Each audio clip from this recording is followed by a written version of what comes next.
Welcome to the podcast from The Swamp. At Baseball-Park, Weyersberg, Germany. Brought to you by the Solingen Alligators Baseball Club. Smashing runs since 1991. Dive into Alligators Alley with your hosts Max Michalk and Bruno Römer. As we bring you face to face with the legends of the game. Former MLB players, active coaches and many more to come. It's all right here, folks. Let's play ball. Great. So, hello, John. Thanks for being part of the 8th episode of The Swamp, the podcast from the Baseball Park Weyersberg in Solingen, Germany. Thanks for being part. Thank you very much. I'm honored to be on y'all's podcast and looking forward to talking some international baseball. Before we start about international baseball, let's focus a little bit on your career. You were a 7th round pick for the Houston Astros, and you did something that's pretty special. In your first minor league game, you hit a home run. How was that feeling, and how the start of your career? That's perfect. Take us a little bit into that moment. Well, being a high school kid and being naive, I was real excited, and I felt like I'd be called into big leagues next week. The very next week, it didn't exactly work out that way, but it was pretty cool. Houston was my home team. I'm from Houston, and signing with the Astros out of high school was very exciting for myself and my family. Great. Then Sounds to start very off your nice. career like that, To start off your career like that, that's an awesome start. Yeah. Just when did you start playing baseball? Which age? I was a kid. I watched baseball as a young kid with my grandfather, and just I fell in love with it at a very young age. That's all I wanted to be, was a baseball player. And everything I did was working towards the goal to eventually making it to the big leagues. I got up to AAA, and then I started a new career with the Toronto Blue Jays scouting and managing the rookie team in the summer. I eventually made it to the major leagues in 1986 and had a 26-year career in the major leagues. It's been a cool journey, and I still have some gas left in my tank, and hopefully continue to spreading the word of baseball around the world. Great. So, what was the very first position you played, which you fell in love with? I was a catcher. Okay, so it was your favorite position. Yeah, it was. I was always a catcher. Way I started out, I was 9 years old, and I was playing Little League, and the catcher couldn't make one of our games, and coach asked for a volunteer, and I was a catcher from that day on. And I enjoyed being a catcher. You're always in the game, and you're the leader of the team. And like I said, to me, that's the most demanding position on the baseball field. Great. Would you say that, because we now talk to a lot of catchers on this podcast, also because Duke knows a lot of catchers, but would you say that catchers are more, that it's easier for a catcher to become a coach or a manager, even because they already manage most of the game while it's being played? I think so. I think it's because you always have to stay in the game. I mean, it's such a demanding position. You call the pitches, you direct the defense on the bunts, and you're always in the game constantly, and you're always concentrating. And I was fortunate enough to manage in the big leagues, and there's been a lot of catchers that have been managers on the major league level, and I think that's one of the reasons because, they're always right in the middle of the action, and you can never let up when you're a catcher. Mhm. Obviously. So, just to wrap it up, what you said before, in 1979, you coached the minor league team for the Blue Jays. That was the very first start of your coaching career, I guess. How did it happen? How was the journey to become a coach for the first time? Well, when I played in the Astros organization, Pat Gillick was one of our top scouts, and he went to the Blue Jays to be their first general manager, and um, we were in the playoffs in AAA, and we happened to be playing the Yankees' top farm team in Syracuse, New York, and Bobby Cox was managing Syracuse, and Ron Guidry was pitching for Syracuse, and they had a good team. And Pat Gillick talked to me about joining the Blue Jays in a non-playing capacity, and I was thinking about staying in the game after I finished playing. I could have continued playing, but I didn't want to be a backup catcher. I wanted bigger and better things, and it worked out great for me. I was able to scout 2 years in Southern California, which is a very demanding scouting position with all the players in California. And then I went back to Texas the next 2 years, and I managed the rookie teams in the summer. And one of our top international scouts was Epi Guerrero out of the Dominican Republic.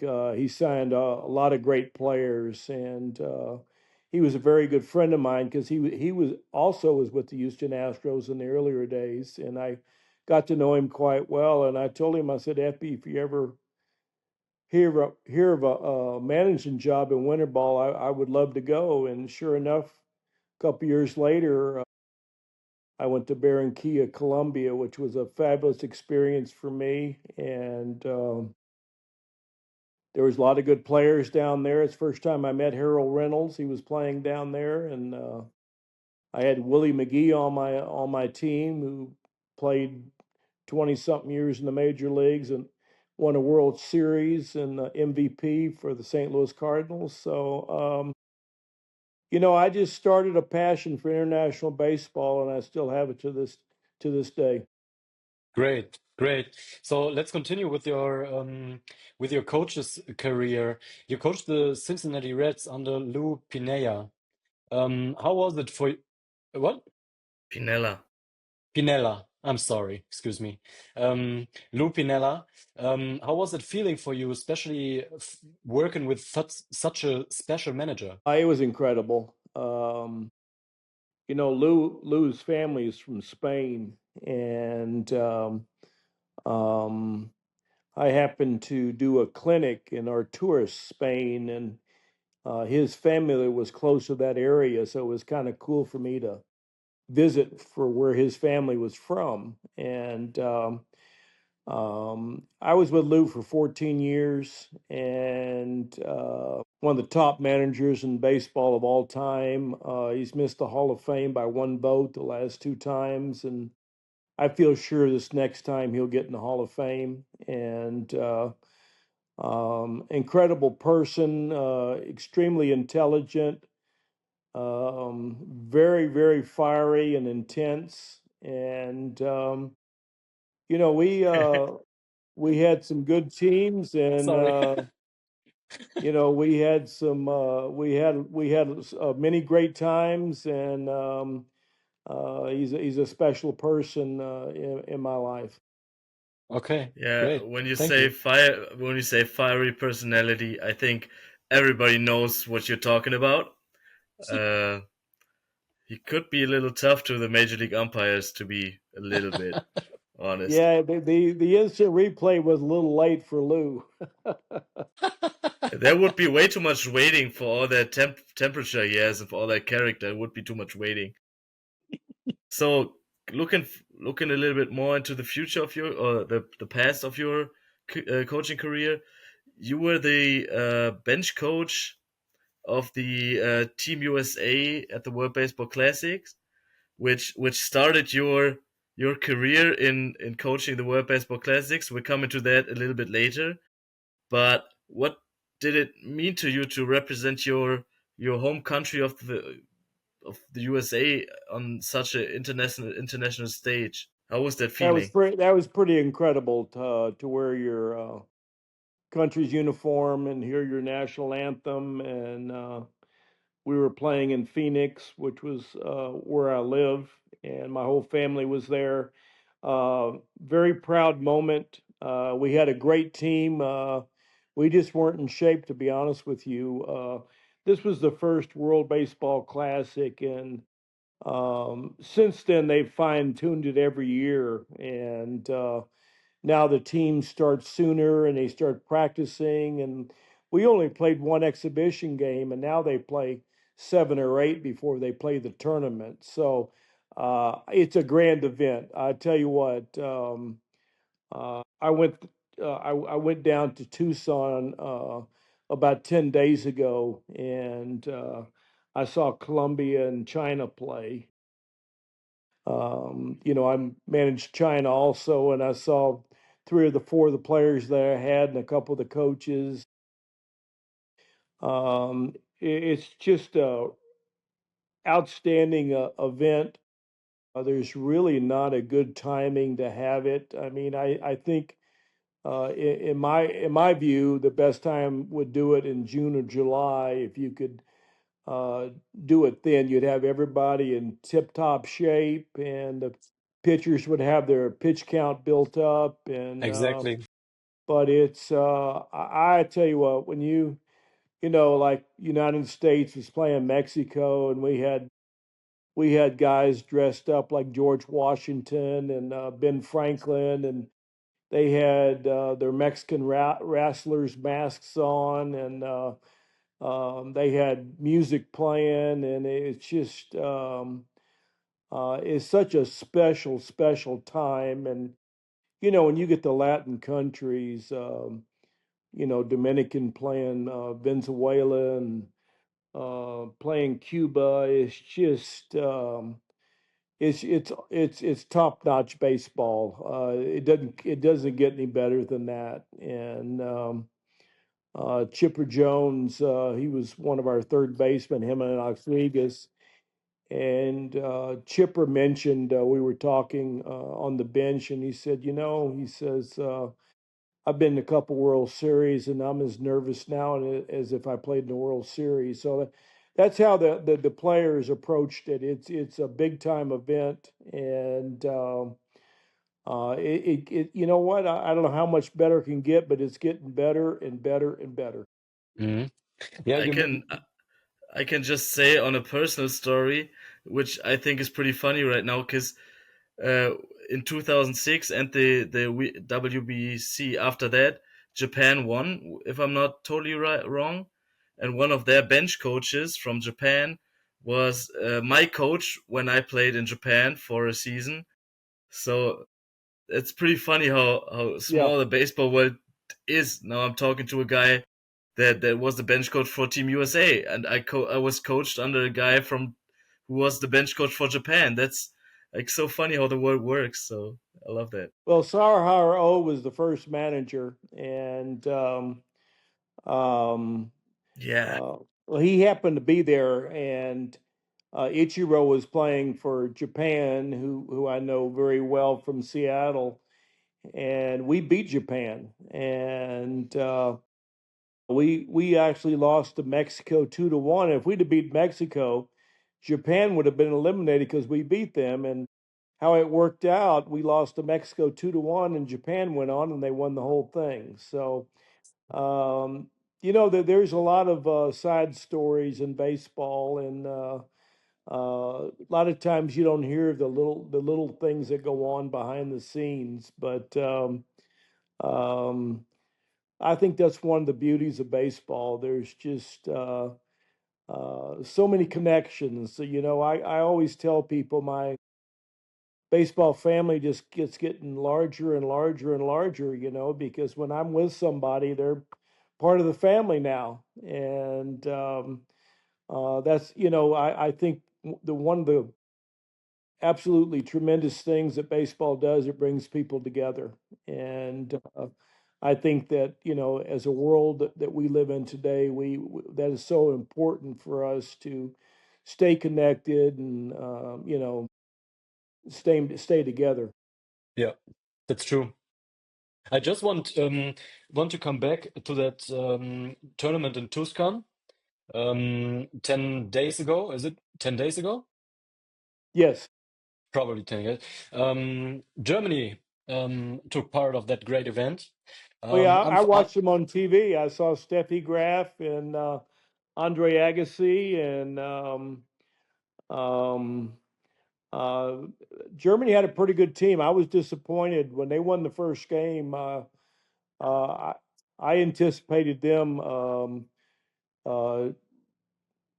to to come move out of the on. bracket as one of the qualifiers. I was disappointed that they um, didn't do a little bit better. But Mhm. Colombia played well, and Brazil just happened to be in the right place at the right time, and everything fell into place. They had a good team too. Yeah, but But but bottom line, what do you think about the development of German baseball when you see the German team play in that tournament? well, they have summer leagues now, and I did an MLB academy in Regensburg, and what a setup they have there! Oh my goodness, tremendous venue. Martin Bruner's a good friend of mine. He does a great job there. Max Kepler was in our academy in Italy, and your first baseman, Let's yeah, he was also in our academy, and Donald's had a great career, and I'm sure whenever he's finished, I would think he'd be involved somewhere in German baseball as a leader or something. Although he's done a lot of stuff in Australia also, but there's good players, and they're only getting better and better. And I've helped Poland out a little bit, and we're trying to send a couple players over to Germany to play. And I have nothing but great things about where baseball in Europe is going. When I did the MLB academies for Major League Baseball, it was Barry Larkin and myself and Lee Smith and Dale Murphy and Bruce Hurst. I mean, we had an all-star coaching staff, and Garth Orge and um, Steve Finley. We had an awesome staff, and Mhm. um, where Czech Republic has gone here in the last 8 years That's is awesome, incredible. man. Yeah, That's phenomenal. we had their players, and they were big and strong, and now they're competing on a world level, and Yeah, I think they won a match against the Cardinals. yeah, they've done great things there. The Netherlands used to be, and they still are a very dominant team, especially with them having all their um, guys from the islands also, Aruba and Curacao and those places. But um, Italy has done a great job promoting baseball. I am right now in And Italy. I'm great greetings from Milano. I'm in Milano right now. oh wow, yeah. Last week, Marco Mazzari was here. He's president of FIBS now, and he did the World Baseball Classic team a couple times, and he's a great personal friend of mine. And um, he came over here to spring training to talk to him about the World Baseball Classic, about some of the players over here in Arizona, and they've done a great job. Like I said, I really like where baseball has gone in Europe, how it's growing, how the participation is picked up, and the competition and the level of play. And I think the one of the main things is the coaching. They're getting better and better. They participate in clinics, and there's a lot of there's a lot of guys from the U.S. and Cuba and all parts of the world that come to Europe to coach, and I think it's great. Yeah. That's awesome. I still have to say, after the 8th episode of this podcast, I still get starstruck a little bit when our guests say names like you just did, the guys you worked with. That's the guys I play on my PlayStation every day on MLB The Show, and it's so funny when I just hear the name, like in a sentence, like, yeah, I played with that guy, I coached with that guy, and I'm like, yeah, well, I play him on the PlayStation. That's good. Well, my golf partner Friday was Ichiro, so Yeah, well, we had quite a time playing golf. We talked about the great times in Seattle, and we talked about Japan. We talked about the World Baseball Classic, the state of the game. We talked about analytics. We talked about old school baseball, and it was a great conversation. And I wish everybody could have heard our conversation because I don't care if you're a analytics guy or you've been around a while like myself. I think it all helps making players better, and that's what we're all about. That's why I'm in this. I'm at the stage of my life where I'm trying to give back to a sport, to a game that I've loved and respected, uh, because it's given me everything. And I try to share some of my knowledge with other coaches from other countries and teach some of the young players like I have in Poland, and just to make them better and to give them the opportunity to play the game. And it's got many a young kid a college education. I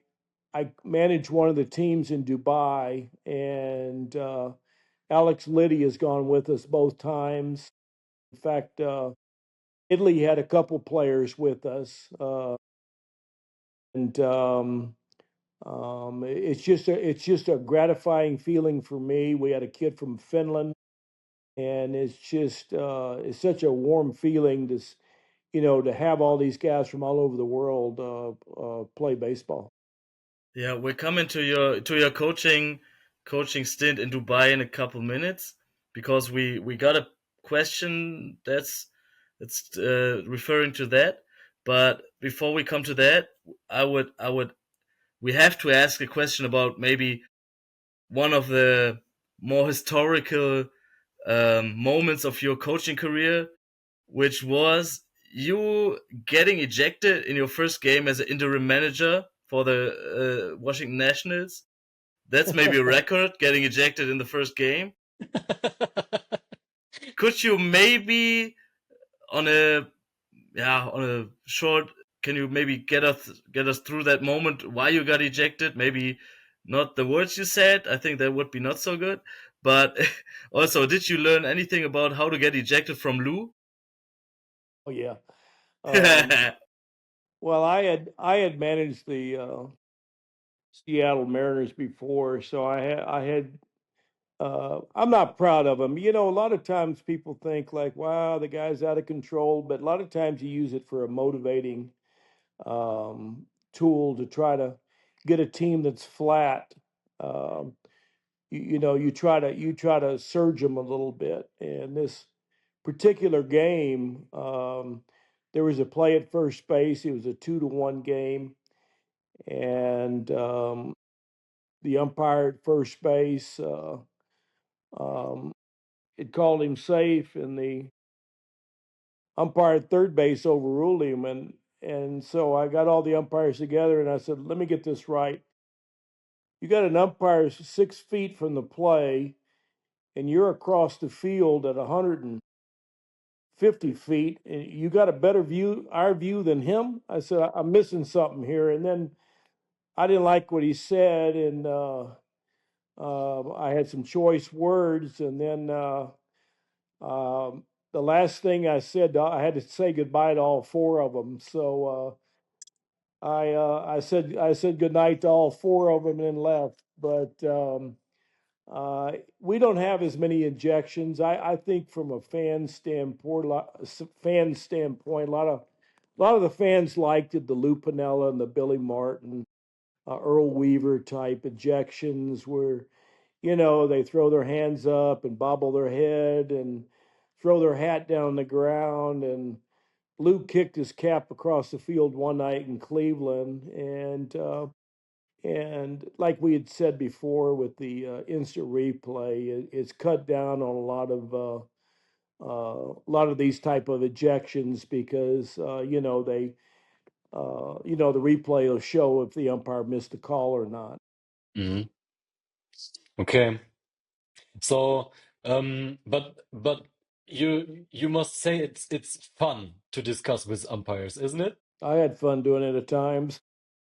Uh, you know, I I was friends with most of the umpires. I got along good with them because I coached third base for 7 years in the major league. So coaching third base, I would go down and talk to the umpires during the game. It's a long game, and they get a little bored out there, and we'd have small talk and tell stories and tell Lou Piniella stories and whatnot. But um, I have utmost respect for umpires. I really feel bad for them a little bit today myself because on the strike zone they put that box, and I think it's totally unfair.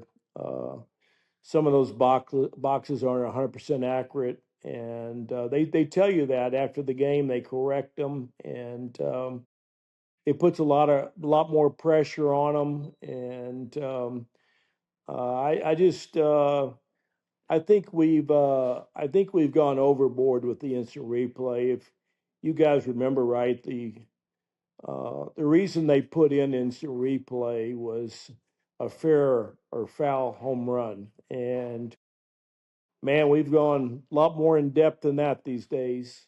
And I just I think human error is part of our game, and I know a lot of people disagree with me on that, but I just think overall the umpires do a great job, and um, I just think we've gone a little overboard with the instant replay. Yeah. No game without an umpire, I Yeah, think. I'm pretty sure eventually they're going to have robot behind the plate, and it's going to be a shame for me. Like I said, it used to be in the old days when I first started coaching the big leagues in 1986.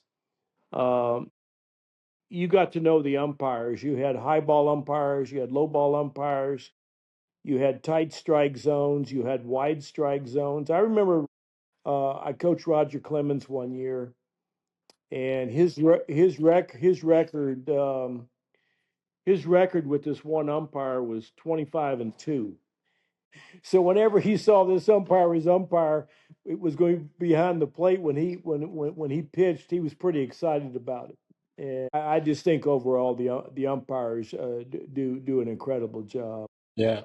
I would like to take that opportunity. Thanks to all the umpires all over the world for your job. You're doing great. Sometimes it's not your Sometimes. day. Sometimes it's not your day, but that's normal. But we appreciate all the work you're doing. Great job.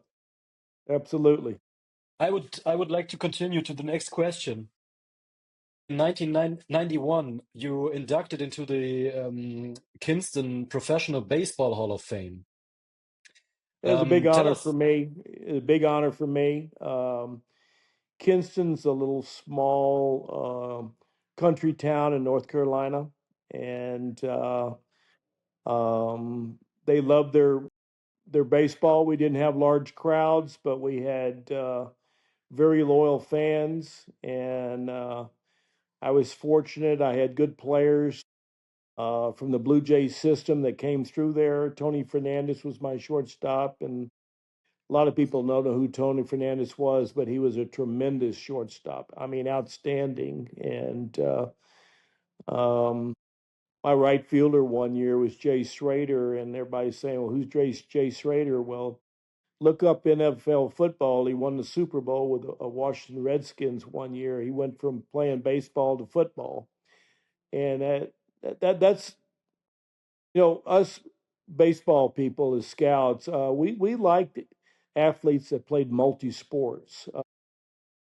Today it's so specialized. You have kids, all they do is play baseball year round.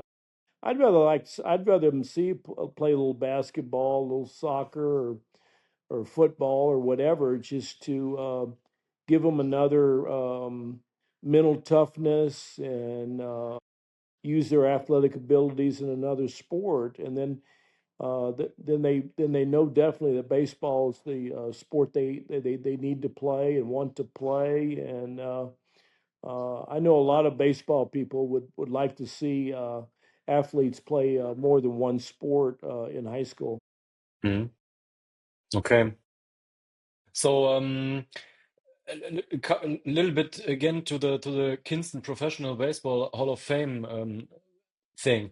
How did it came up? So how was it? Did you get a phone call or how was it? I did. I got a phone call from the owner, and I flew to Kinston. There was a big dinner, and John Hart, who has been general manager for 3 or 4 major league clubs, and he's worked for MLB Network.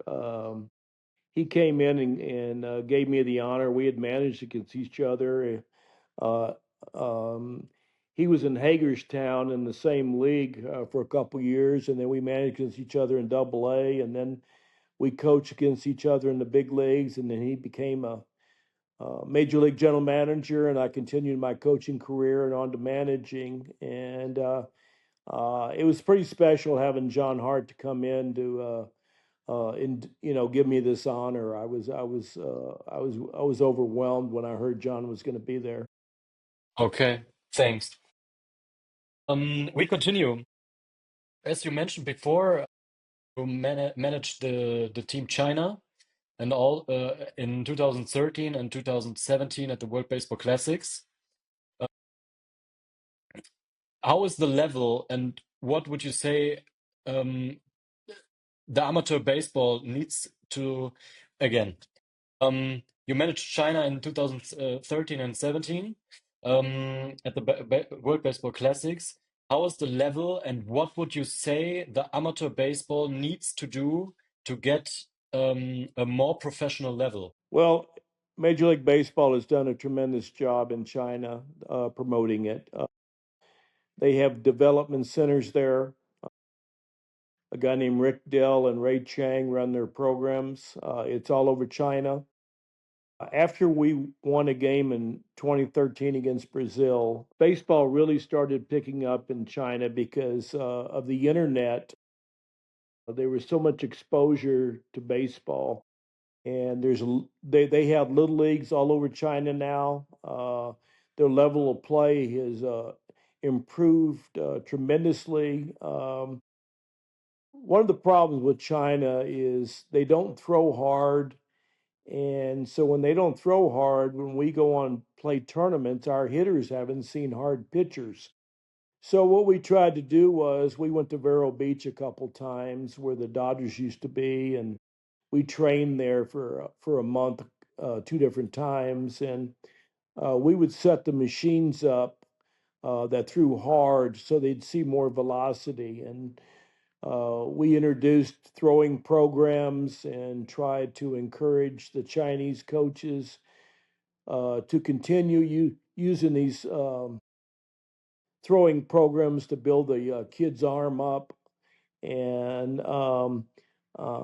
when I went down to see them, they didn't play all that well, but they have some good young players. And I always used to tell the kids, I said, I would love to be the first player from China to play in the big leagues. You're going to have more business opportunities than you could ever be able to handle. So, baseball in China is improving, and I have to tip my hat to Major League Baseball for promoting it the way they do. That's perfect. Yeah. So now, do you have another question, Bruno? Or? No. Please continue. Okay. So you talked about coaching in the Baseball United League and also coaching for the Arabia Wolves. We had a German guy in that team who played there with the name of Vincent Ahrens. He was on my team. He was on your team. What He's would a you catcher. say? He's a catcher. Yeah. What would you say, or what's your scouting report on him? I like, you know what, he was sick the first night. He didn't come to the game, and I like Vinny. He's got a strong body, had a good arm, throwing second base, switch hitter, very high energy guy. And then I got to see him. I saw him in the World Baseball Classic qualifier on TV, and really proud of him. Looking forward to seeing him again in Dubai. I hope he's still on my team. And unfortunately, I wasn't able to see him down in Tucson, but he's part of my baseball family now, and I'm hoping good things happen for him. And again, I'm looking forward to seeing him again in Dubai in the future. Great. Then John, because we played with him. Yeah, Bruno. Sorry. John, is there any chance that you can set Max and me on the guest list for Dubai, that we can come and visit to you? Oh, absolutely. That would be so great. Yeah, I tell you what, Dubai is a tremendous place. We built our own field. It's AstroTurf, and we had really good crowds every night. Sorry. I think, do you hear the alarms? Yeah. Yeah, just wait a second, please. Someone breaking in the apartment? I don't hope so. But we have to wait a second because I have to get the power cord for my laptop. I forgot it. Sorry. I'm back in 20 seconds. What are you doing in Italy? Oh, a friend of mine is doing a softball camp here for 6 days.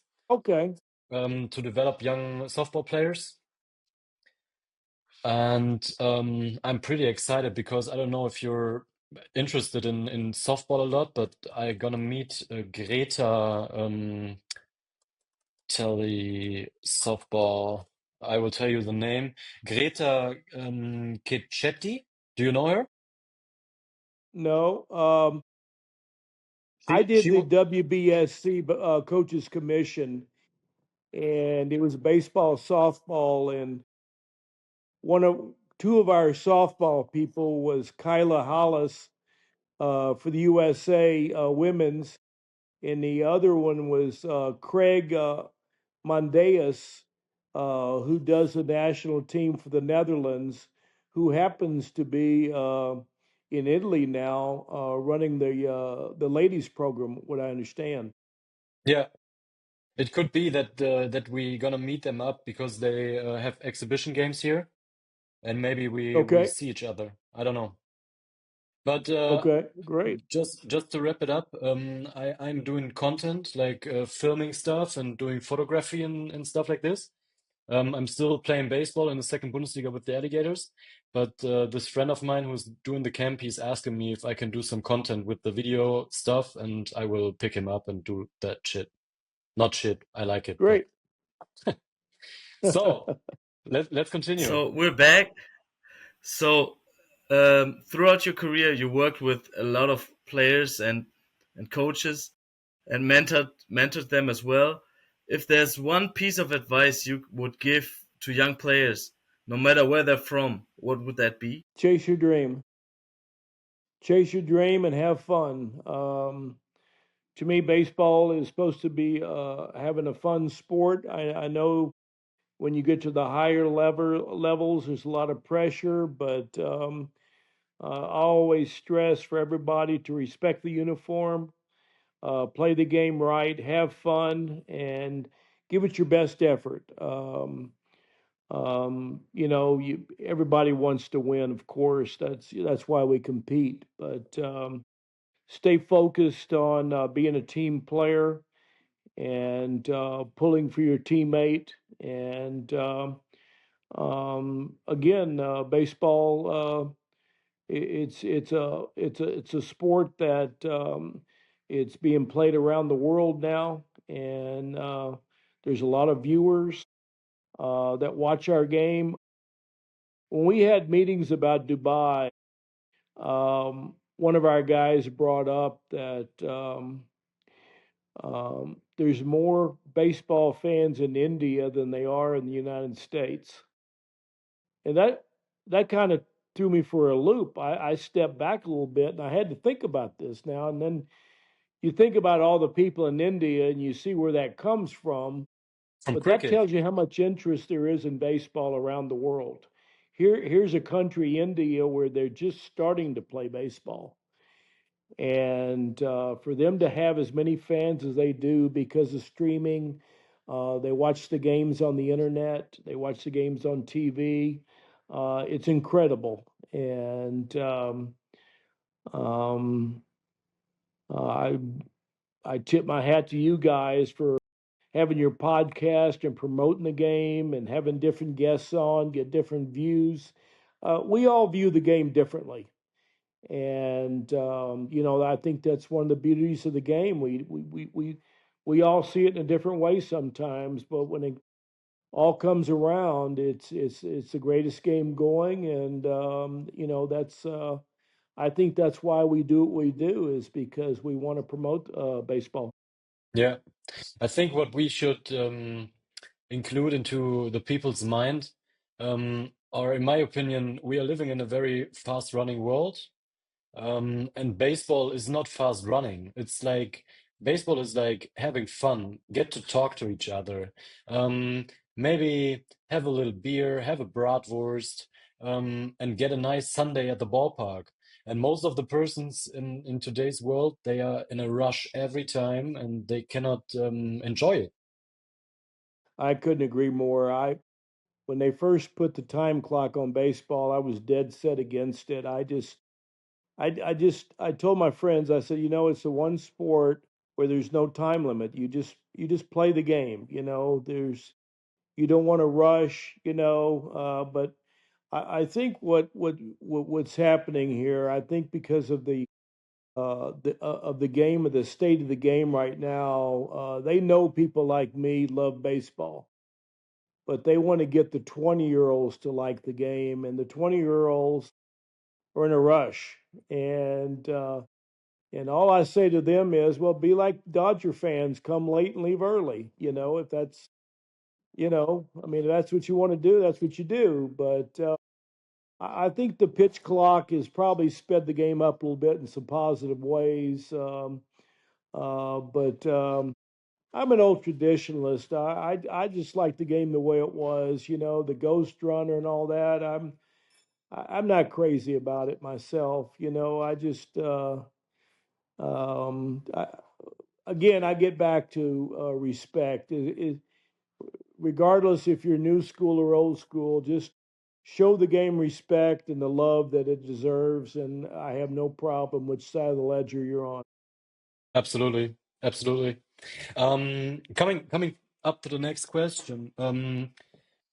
To stay in Europe, what is your opinion about the growth of global baseball, or especially in Europe? What do you think can we do our best way to develop? Well, I can speak because I just been working with Spain last summer. I went to Poland, and then the second time I went to Poland, we went to Switzerland and played in two different tournaments. And we saw Romania and Lithuania and Switzerland, and Israel was there. And uh, I just think it's great that all these countries are playing the game. And I think the one recommendation that I have is we got to get creative to raise funds, so more guys can play baseball in Europe. There's not a lot of money available for baseball, and it limits the number of games you play because you got to pay for the umpires, you got to travel. So I just think that there's when it comes to soccer, you got a big support group of soccer because that's a national sport. You've always had that, but baseball is still rather new, and somehow we got to think ways. I think each country, the government helps in a certain respect, but it's still a big challenge for small countries to raise funds in order to play more games. Hmm. Yeah. Do you know if should the Major League Baseball, and I know that the Major League Baseball is putting a lot of money into maybe the location Regensburg. I think so. They have a great part in developing Yeah. the Regensburg thing. Yes. Is there any opportunity for us as the Alligators to get some money from the major leagues to develop baseball in Germany, Solingen, Europe? You would think so, but there's a bottom line, and uh, MLB stopped doing academies in Europe, and those were great. I mean, I think we had 6 major leaguers sign out of the academies, and that's pretty good. And again, we get back that they're playing more baseball in Czech Republic now, and somehow they're raising the funds over there, but they've done better, and now they've gotten world recognition. I'm sure that they're raising more money locally than they did before. But Hmm.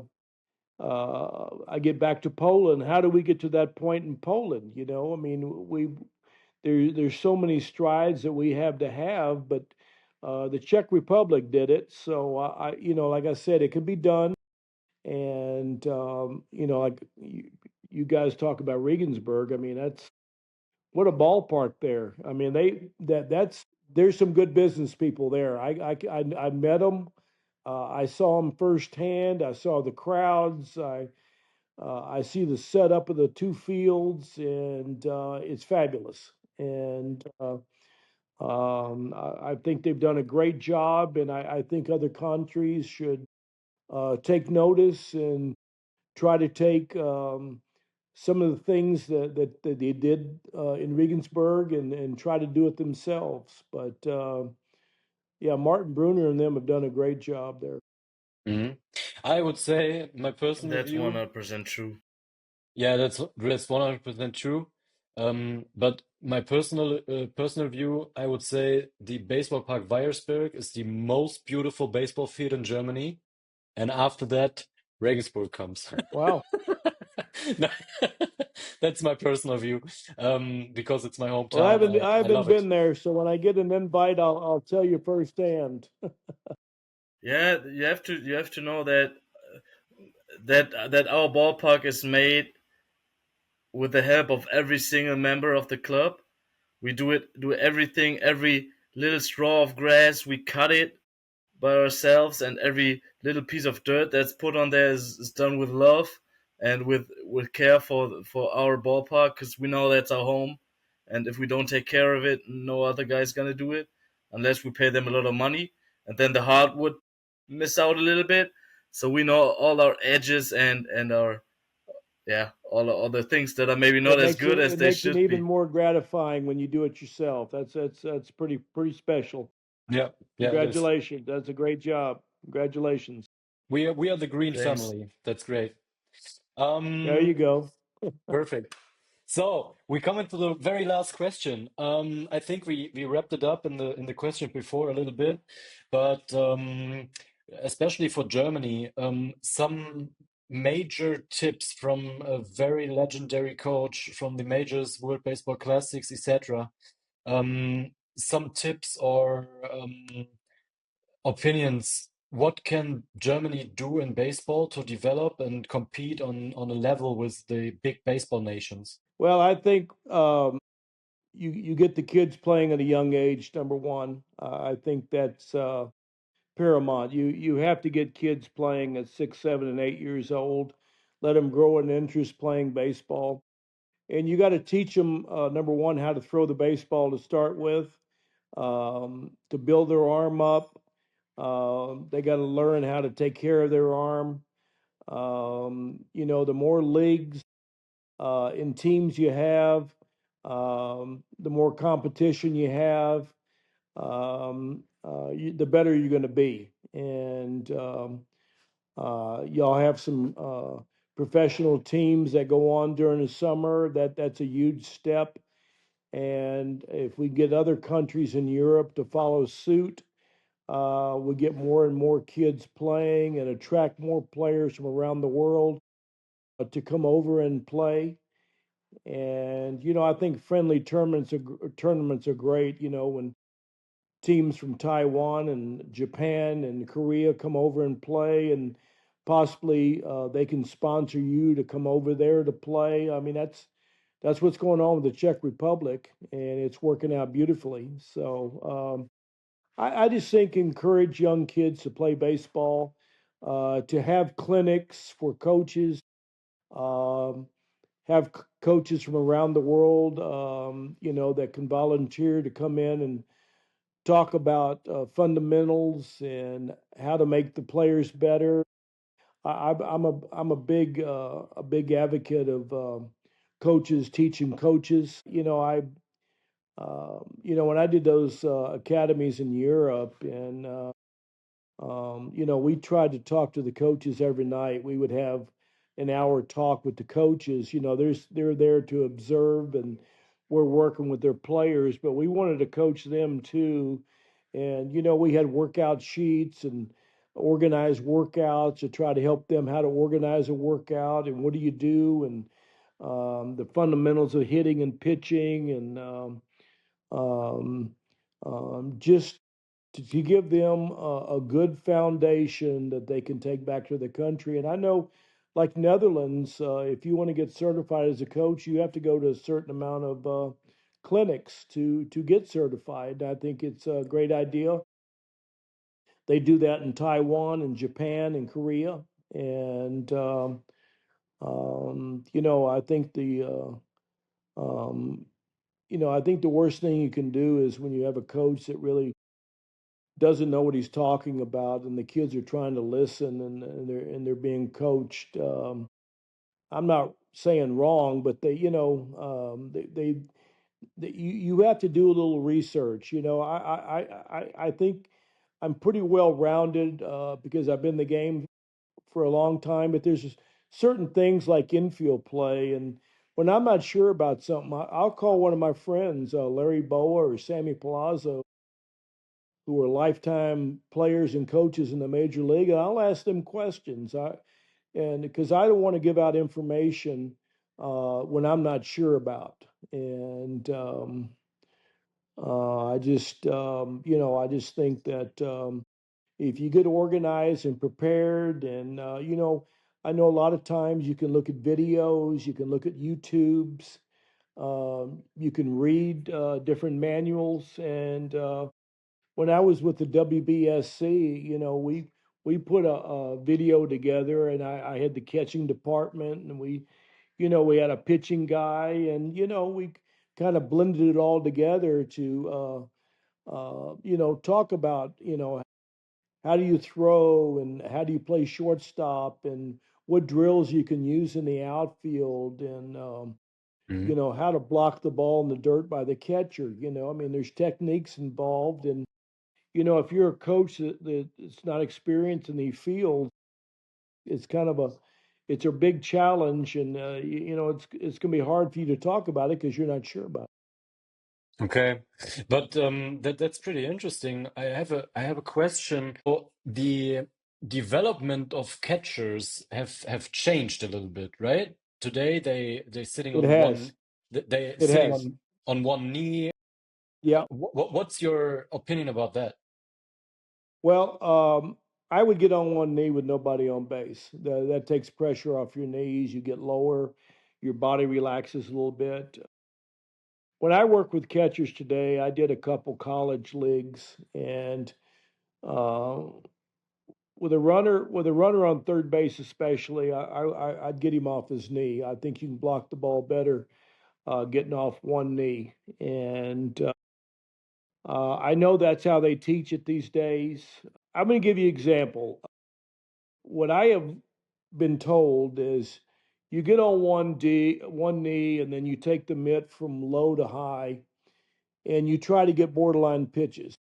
Well, I don't think it's a good trade-off to try to get a ball and a strike and letting a runner from third base score by you not in a proper position to block the ball. Mhm. Some guys can block the ball off of one knee. Some guys are not agile enough. And so when runner on third base, I always have my catchers off of one knee. I'm not crazy about it, but I know most teams are doing it that way. And being a former catcher, I've done it both ways, and it's all about trying to trick the cameras and the umpires trying to get a strike. And I get it. I get it. Okay. So perfect. So that would almost be all of the interview. We now have to end it up. We have a rapid fire round where we ask you a couple questions and want to get you to answer it pretty short. So are you ready for that? Oh yeah. By the way, Bruno, yeah. Ready. Say it again. Bratwurst or hot dogs? Number one. That's Okay. good. 100%. Second one, it's the regular soccer in Germany or American football. American football. So throwing somebody out as a catcher at second base or hitting a leadoff double? Throwing out at second base. Your favorite moment in the MLB all time? Wow, that's a tough one there. I tell you what, I've been fortunate. I coached to manage 11 Hall of Famers, so I've seen many a moment. I mean, I've seen batting title guys, Wade Boggs and Ichiro. Seen home run guys, Alex Rodriguez, Ken Griffey Jr. I've seen Hall of Fame pitchers, Goose Gossage, Randy Johnson, and Roger Clemens. That's tough just for one moment. I think back of the 95 playoffs, I think with the Mariners and having 55,000 in the house every night and seeing Ken Griffey Jr. hit a home run. I guess that's one of my really high moments. You dropped like 10 names in like 2 seconds. That's so crazy. I just have to say that. So the last and final question would be, if you were catching, rather have a fastball with cut or a nasty slider? Wow. That nasty cut is Mariano Rivera, and that slider is Pedro Martinez. I'm gonna take either one of them. I can tell you right now. I don't if as long as they got depth on it, bring it on. I'm for both of them. The cutter is probably a harder pitch to throw. More guys throw the slider than the cutter. Perfect. That's good because we never said those questions are going to be easy, but you did a good job. Thank you for that. I enjoyed it, guys. I appreciate you having me on. I wish you best of luck, and I wish nothing but good things for German baseball. So We whenever you come appreciate it. near, whenever your journey as a baseball coach gets you to Germany again, please come visit us in Solingen. I'll do it. We can teach you around and show you around in our town and our little home. Sounds Thank good. you very much. Appreciate it. Thanks, guys. And So- John, we come back to you to get us on the guest list for Dubai Baseball. Okay. We have your phone number, and You got it. Always welcome. Yeah. great, John. So Thank you now very much. before you hang up, Bruno has to stop the recording and we have to get all the data up and hope that it recorded